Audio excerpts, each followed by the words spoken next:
Good afternoon, good evening, man. It's good to finally speak to you on an interview. I wish I could have came. You're in Chicago. Chicago. Yep. I wish I could have came to Chicago, man. Set up everything. Yeah, Uh, you don't want to do it in cold weather. Too I mean, cold. hey, I'm in Atlanta, and honestly, it's been cold. I moved from Baltimore. Like I've been like it's been snowing and everything. Like I don't understand. We're still colder. Yeah, nah, Chicago is really cold. What you from Chicago, so you kind of like grew up there. I grew up in Chicago. I spent the next after high school maybe almost 30 years in New York, and then back to Chicago, back to my roots. Oh wow. What why didn't you like why what made you stay home? Like what made you not stay out in New York, LA? I mean, so Say, many places. I had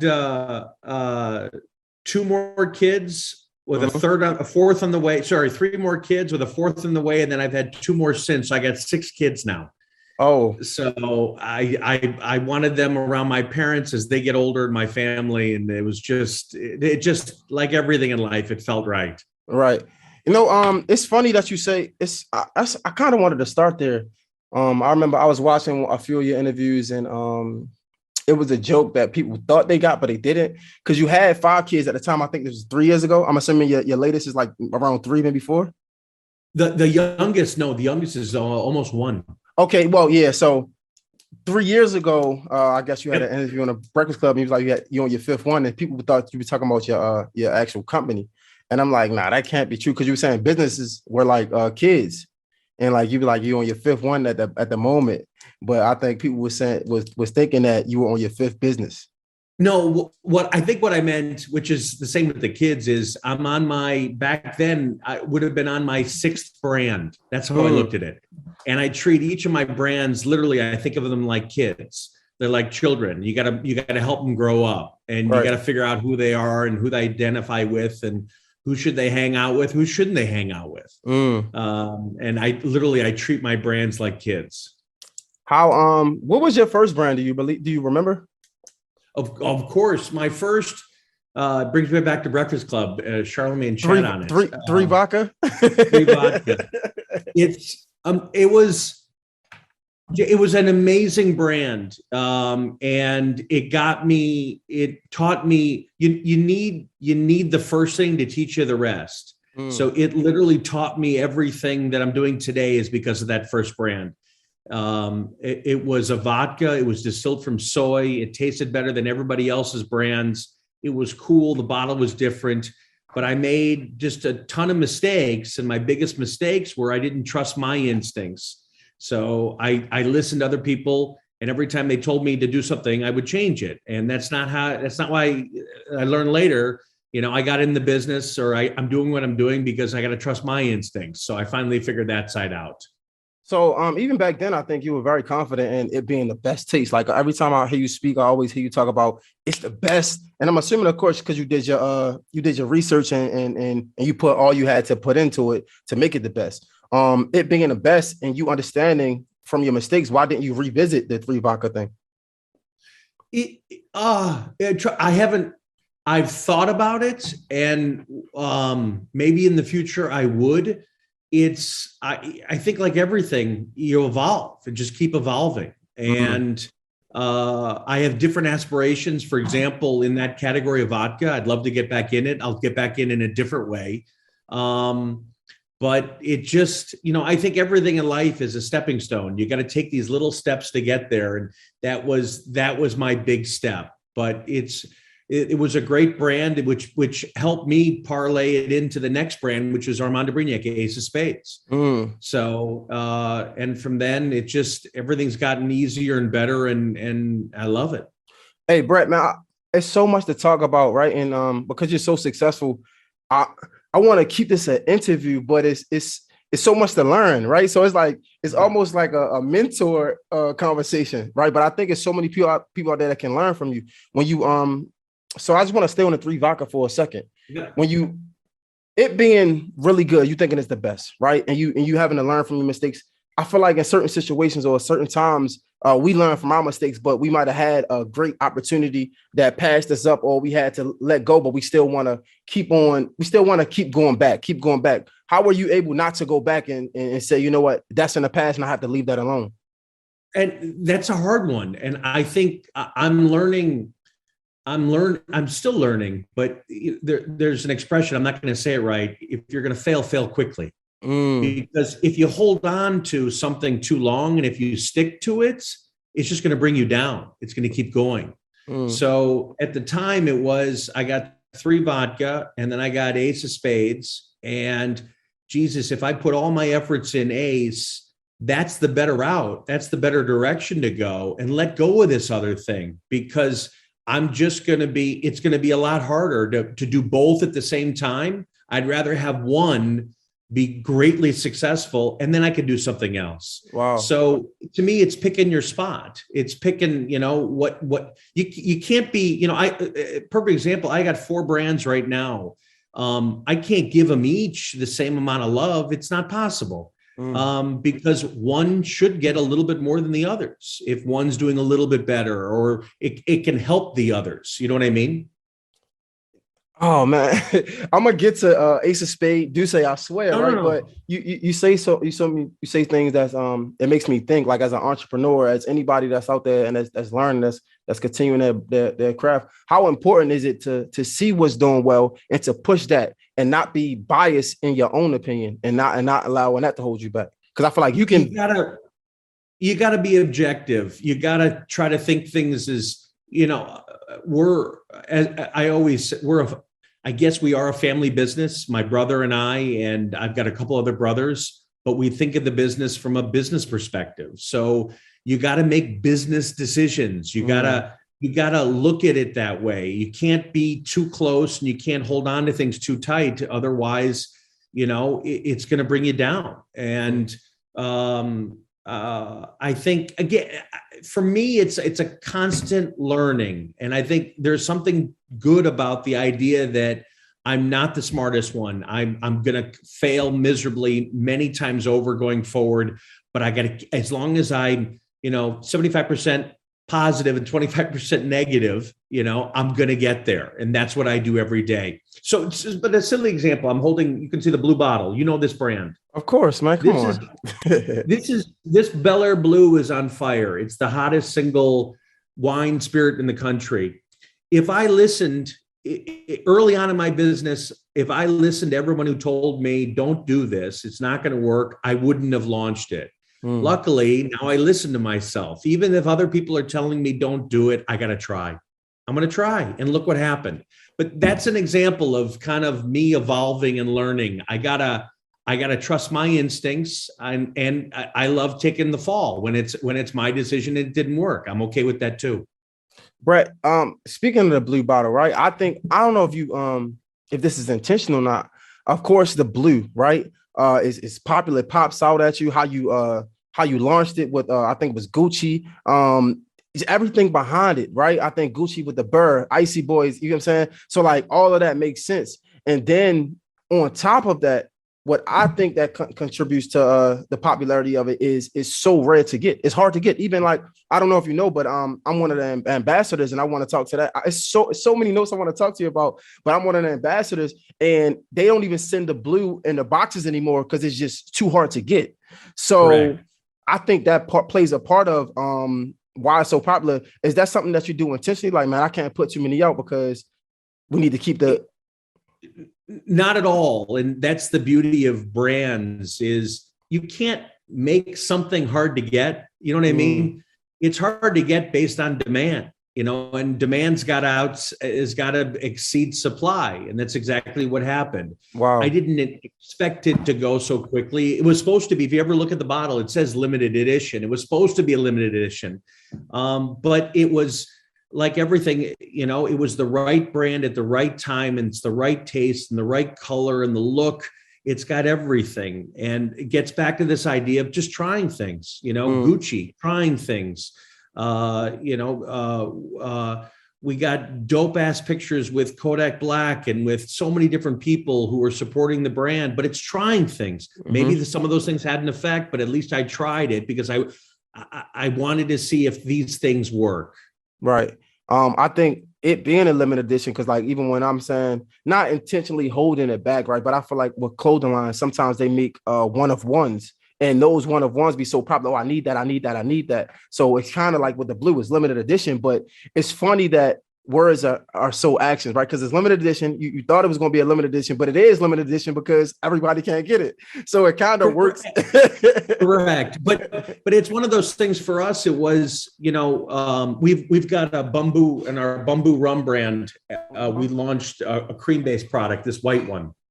And same thing. It's not a limited edition. We just the demand on it was greater than the supply, and we couldn't keep up, and the reaction was great.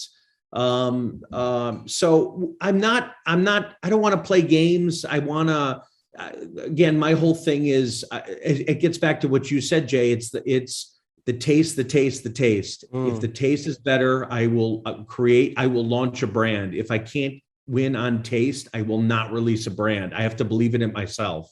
So the taste was there. Let's go do it. So this popped out to me as soon as I saw your interviews and as soon as I understood what, pronounce it for me. Sovereign brands, right? Sovereign meaning self-made. You got your podcast. I mean, your interview series called Self-Made. But I look at you. You had a good foundation. Your parents was there. You said that you didn't come from the worst. You had a pretty good upbringing. Like you said, it's a family brand. You have 6 kids, and so on and so on. Everything I see and I hear is everything else but self. It's everything else but by yourself. Why create something that's symbols self-made, if that makes sense? But I think it's a few things. One is what I saw with respect to our brands is people holding bottles and they're taking pictures and they're showing it off. And the brands mean something. I did something. I achieved something. I've done something. And I think everybody has that. Everyone has that self-made story, that ability. I did it. I achieved it. Someone told me I couldn't do it. Someone didn't believe in me today. Someone's not supporting me. We all have that. And to me, the self-made, the series, how it started was I wanted, like, on the surface, it seems like this was easy. If you look at my brands, wow, this guy's always been successful. It sucked. The first 6-7 years was horrifying. So to me, I wanted to hear those same stories that I think that I get to tell now. I know Rick Ross is successful. I know Chris Brickley is successful. I know, Muggsy Bogues is successful. I want to hear the crap that they went through, because that's the motivating side. That's the self-made side. They did something. They achieved something. So I think sharing that side of it is motivating for all those people who are fans of the people I'm talking to. And that's how you got the sovereign brand, because that's what it means, right? And sovereign brand, it's sovereign brands means, and it's funny because it all comes full circle and there's no plan in anything I do. It's very organic, but my mom named the company. Her father had a business called Sovereign. It was a coffee. I didn't even know what the hell sovereign meant. I looked it up in the dictionary. It means to be on your own. It's like a sovereign nation, to do your own thing. And that's what we've been doing, is kind of doing our own thing. And so speak to the misconception of that, right? Because I think when I think of self-made, I think of me doing it by myself. So every time I'm around my team, I always be careful. And I say, you know what? I'm not self-made because I have my team around me. You guys help me. But like you said, your mom created this, and self-made can be a family thing. We created this. We did this. Speak to the misconception of the self-made and the on your own. So it's not. I got, today it's 120 plus people in the company. We're all part of this team. We all do this. I've got our brand ambassadors all over the world who support us. Our brand ambassadors, whether it's a Rick Ross, whether it's you, whether it's it was Post Malone. We're all part of this. To me, it's more trying to get that I can do it mentality out of everybody, that I've achieved something. I think, there's something to be said, at least how I look at it, is one of my biggest mistakes is waiting for other people who I thought would help. I don't do that anymore. I got to make it happen. I'm not going to rely on anybody. So if you have that mentality, you're going to get shit done. That's how I look at it. But using, whether it's my mom or whether it's who's in my corner or my team, we're all part of this. We just each have to believe that you only need yourself to get it done. I like that. So question, can you still hear me? Yeah, go ahead. Okay. So of course we know about the Ace of Spade, and I wanted to go here because like this is so dope. Ace of Spade and Deuce, correct? Yep. So was that something that you created on your own and then you sold to Jay-Z, or how did that come about? Ace, God, it's been so long now. Ace is a brand we created. Jay, what's amazing about all my brands when I think about it, I didn't meet any of these people, Rick Ross, Jay-Z, Wiz Khalifa, any of these guys, because I knew them first and let's do something together and let me create a brand. All the brands existed, and it's because of the brands that I got to meet these people, is they took an interest in the brands. They wanted to be involved in the brands. And that's typical of how I think about with the way at least I do business, or I think about business. I want that organic relationship.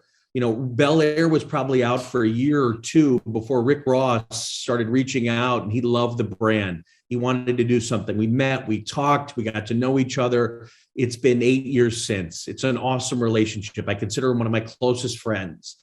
Like, that's what I want with everything I do today, is these real relationships where it's not based on stats. It's not based on likes. It's not based on followers. I don't care what you have. If you're passionate about what my brand stands for, let's do something. So today that could be Pretty V, that could be Juicy Fruit, that could be Wiz Khalifa, could be Wayne, all people that I've evolved with over time, that it's very organic. Okay, so it's fair to say that Jay-Z met you after you had created the brand. What do you know what made him say, "Hey, I want to purchase this from you," and what made you sell it and not keep the relationship? Well, for me it was, or the partnership, not the relationship. I mean, sure. For me it was, again, I have lots of ideas. I had lots of brands I wanted to create. My problem was I didn't have the capital. I don't have it. I don't have the money. And for me, it's, in a perfect world, I'd own all these brands, but I didn't grow up with all the money in the world to be able to do anything I wanted. And to me, everything is about, kind of, as I said earlier, it's kind of climbing the ladder, taking steps.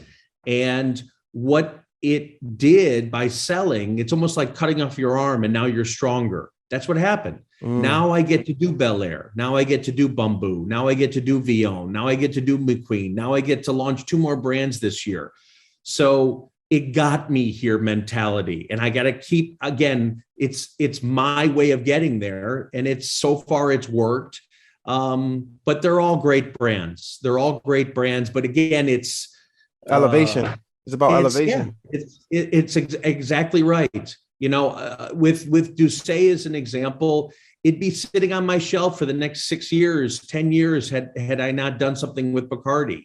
So it worked that way. And I have to think that this was, maybe there are better ways. I don't know how else I would have done it, but I got to where I am now. So how was doing business with Jay-Z? Because of course, like, this is somebody you had to do direct business with. This is somebody that we idolize as young Black kids coming up in a ghetto and in poverty. We look at Jay-Z saying, "I can do it." You was able to shake hands with this man and do business with him. How was doing business with Jay-Z? He's fantastic. He's fantastic. There's, what's neat is he was already huge, but the way I look at it is, uh, again, it sounds strange, but it's to me, it's all about the brands. It isn't Mm, about anybody else. mm, Meaning, I gotta have a good brand. I gotta have a quality brand. I gotta have the packaging and the name and the identity and the story. All that has to work, because if it doesn't work, then it doesn't matter what celebrity it is. There's so many. We could go through probably 100 names right now of celebrities who've had brands, mm, right, in my space, whether we're restaurant spaces or clothing brands. Didn't work. It mm, didn't work. So what gets me is these are great brands, and that's what inspires everybody else, inspires to people to be involved. He wanted to be involved. It's because of the brand. That's a great feeling. It's a wicked mm. feeling. Wow. I think it's what made so you know how like just being honest, right? Like I'm 30 years old, we in a club and we drink a lot of cognac and tequila. You had Douce. Did you ever think about going the cognac way again? Because again, Bamboo is good, but again, when we looking at these brands, we looking at these liquors, a lot of things be popularity, a lot of things we getting on too late, right? So have you ever thought about, hey, let's do the V-Lone? That's a it's This is our U.O.E.N.O. This is our newest little baby, my newest child, U.O.E.N.O. So this we just launched it's a last year. liqueur. It It's competes with the good. cognac. Oh, it's It's amazing. really It good. tastes better. It's badass. It's wicked name. You can drink it straight. You can mix it. You can do anything you want with it. You're going to see our XO coming out pretty soon, which is just, it's ridiculous in the taste and the look and feel. But we're having some fun in this category. So you would classify the V-Lone as a cognac, or would you classify it as a liqueur? How would you classify it?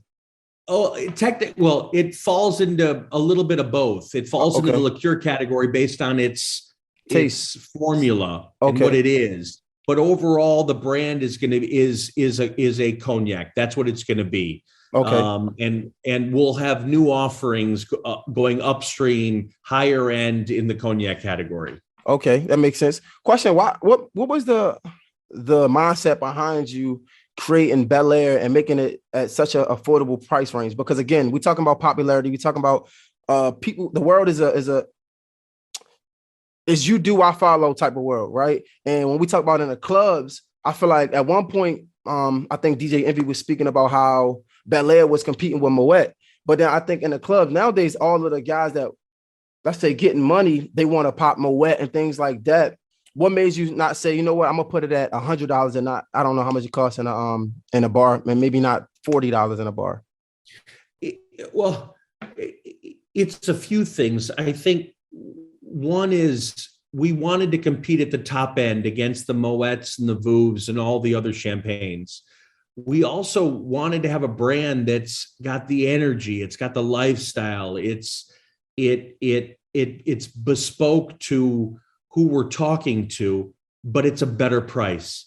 Mm, It for me, it was seeing, and it started with rosé. It started with the black bottle.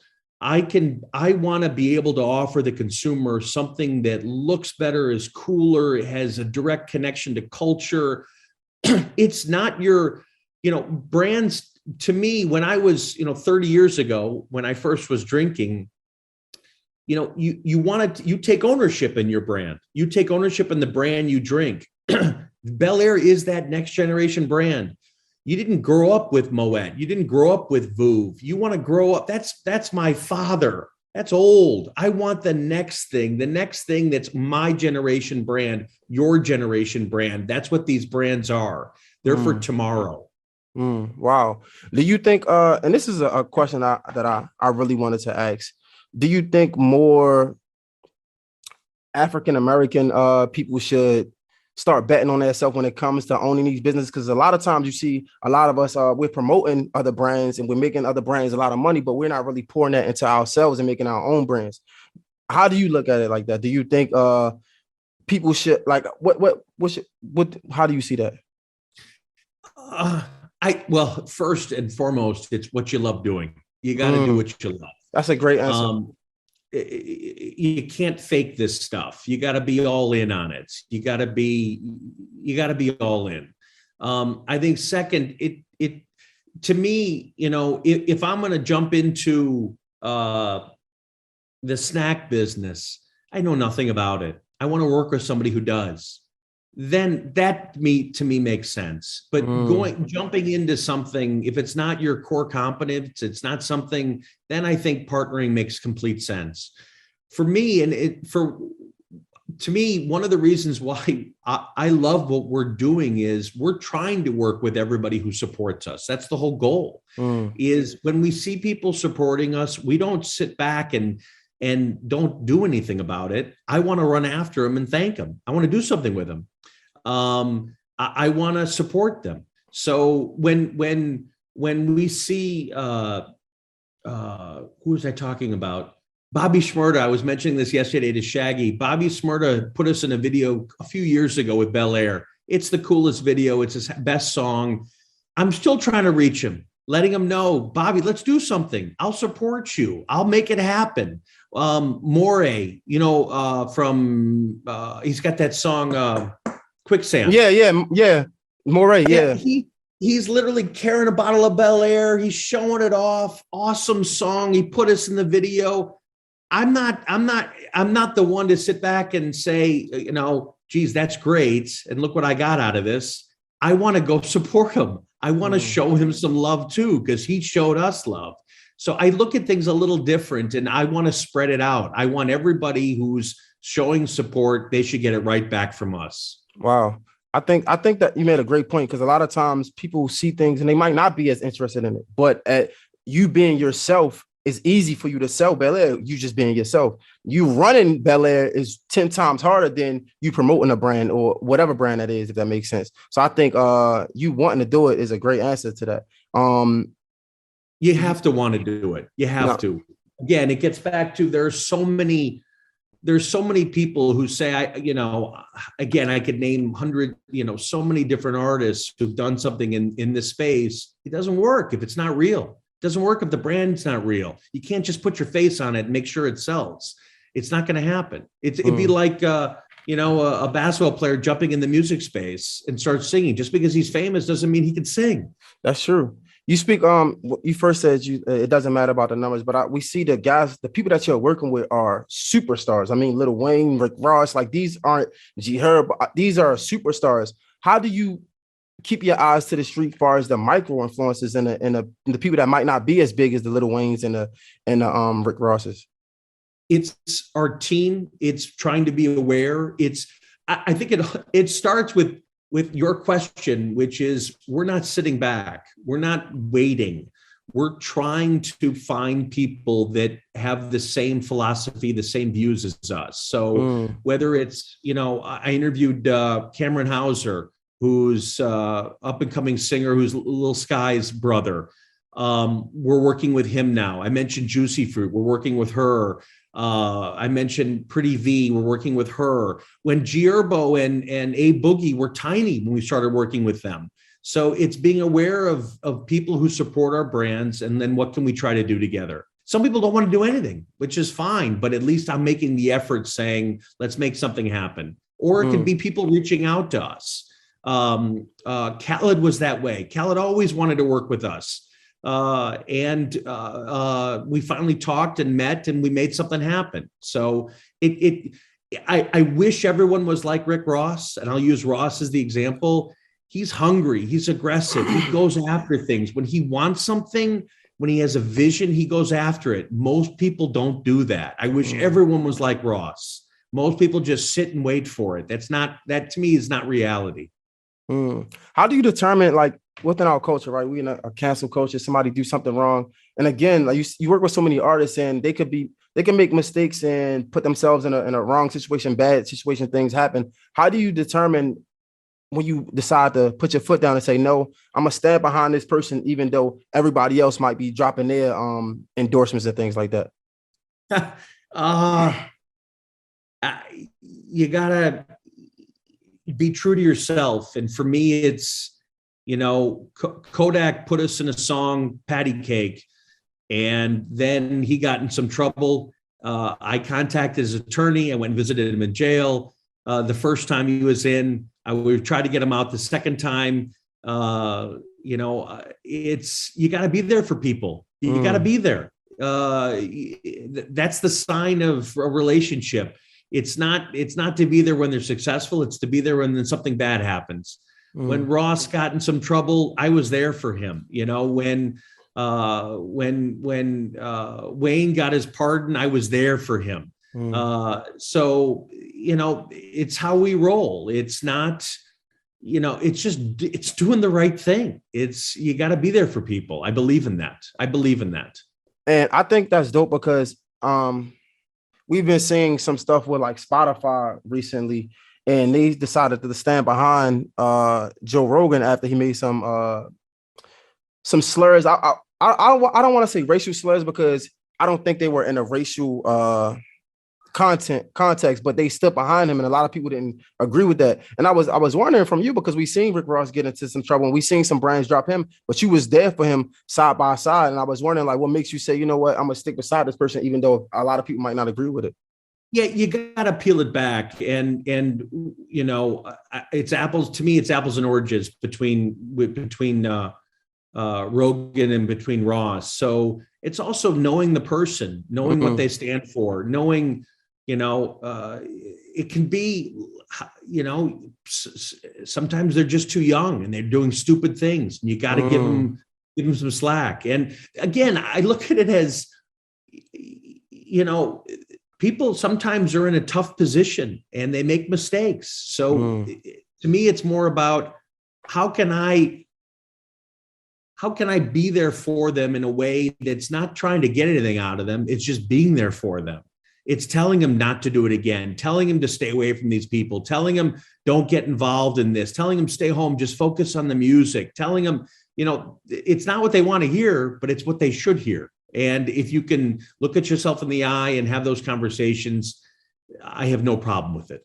You say the Joe Rogan and Rick Ross thing was apples and oranges. You mean like the level of mess up, I guess, would you say? Yeah, and it's knowing, I know Ross. I know what's in his heart. I know what he believes. There's no. I know. So it's an easy thing to be there for somebody. It's easy for me. That makes sense. That makes sense. Well, that's all I have. I appreciate the conversation, man. I think it was a really dope conversation. I think you got something really good going on. I appreciate even being on the team at a lower level. And that's all I have. Mr. J. Hill, you're the best. Thank you for all the support. Keep supporting our brands. We'll keep supporting you.